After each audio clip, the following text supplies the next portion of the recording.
Hello at welcome pong muli sa aking YouTube channel. Kumusta po kayo?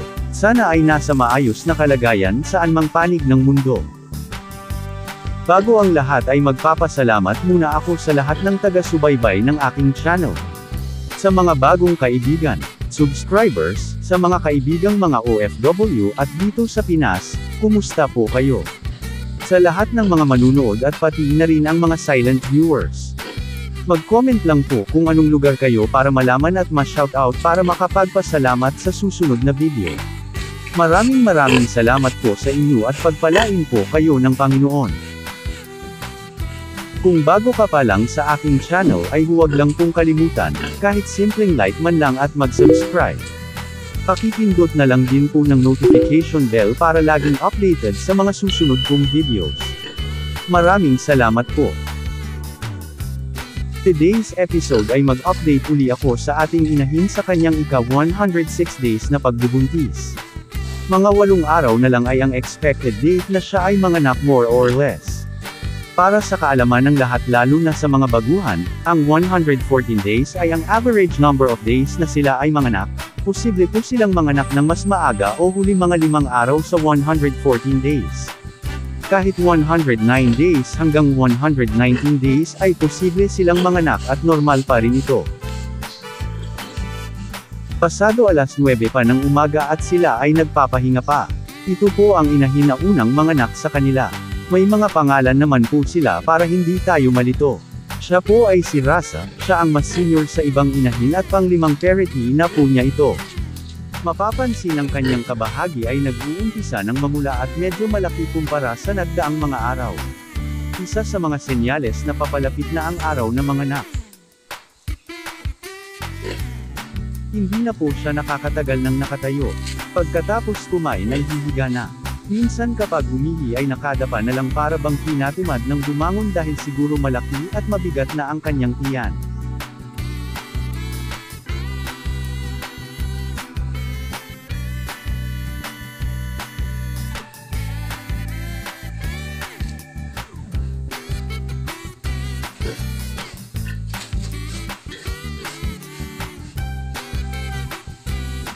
Siya naman ay si Nunay, nasa 51 days na ang kanyang pinagbubuntis sa kanyang second parity.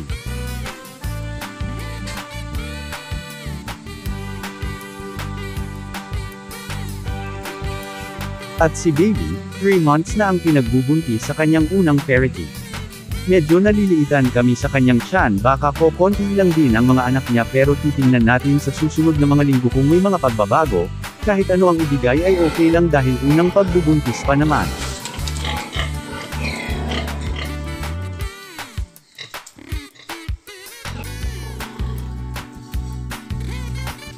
Kuha naman ito sa tanghali sa kanilang rasyon kaya nagtatayuan na sila. Isa-isa na silang binibigyan ng pagkain.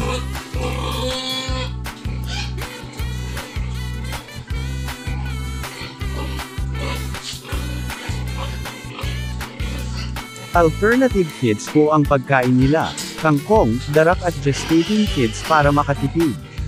May previous videos po ako patungkol dito at sana ay mapanood. Maraming salamat po.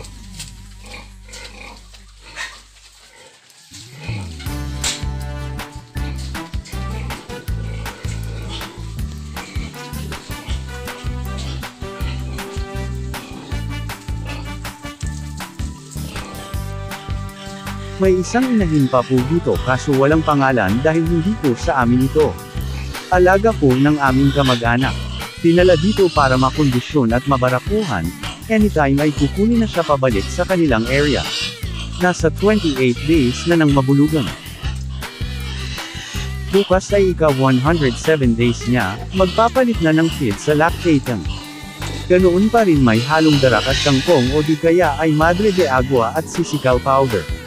Magbibigay din ng bitamina na iron 5 ml sa ika-109 days. Pagka 110 days ay umpisa na ring bawasan ang dami ng pakain hanggang sa araw na siya ay manganak. Ito po ang mga susunod na gagawin natin sa kanya.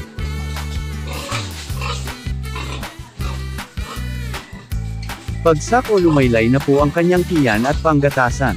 mas lalong babagsak at mamuo sa mga susunod na mga araw dahil magkakaroon na ng gatas.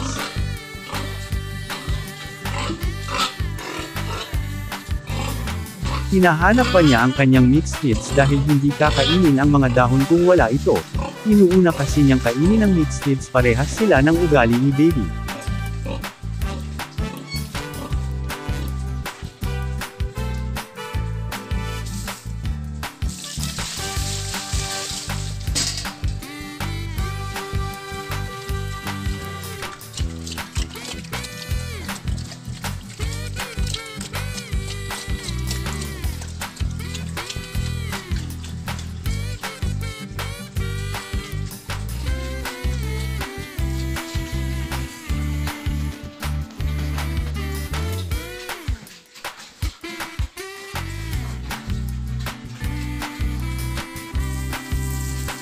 Mainit at maalinsangan ang panahon.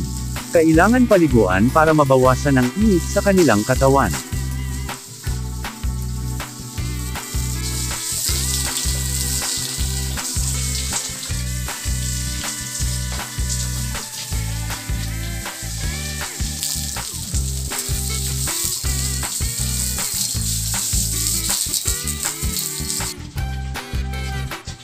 Ito na po ang panggatasan niya, bagsak na at simula ng mamuo. Katulad ng nabanggit kanina ay mas lalong mamuo kapag malapit ng manganak dahil magkakaroon na ng gatas.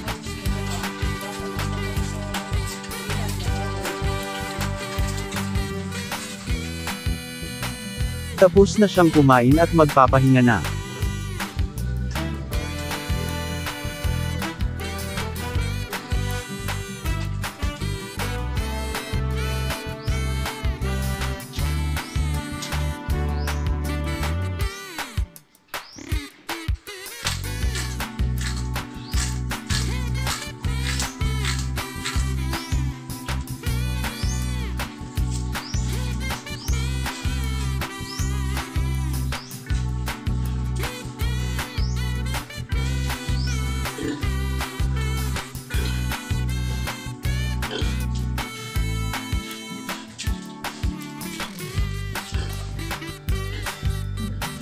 Ang inyong natunghayan ay based lamang po sa aming pamamaraan at experiences bilang backyard raiser, maaaring hindi angkop ang aming pamamaraan sa ibang mga nag-aalaga. Hanggang dito na lamang po ang aking video at sana ay nagustuhan. Maraming salamat sa inyong panunood at happy farming po mga kaibigan.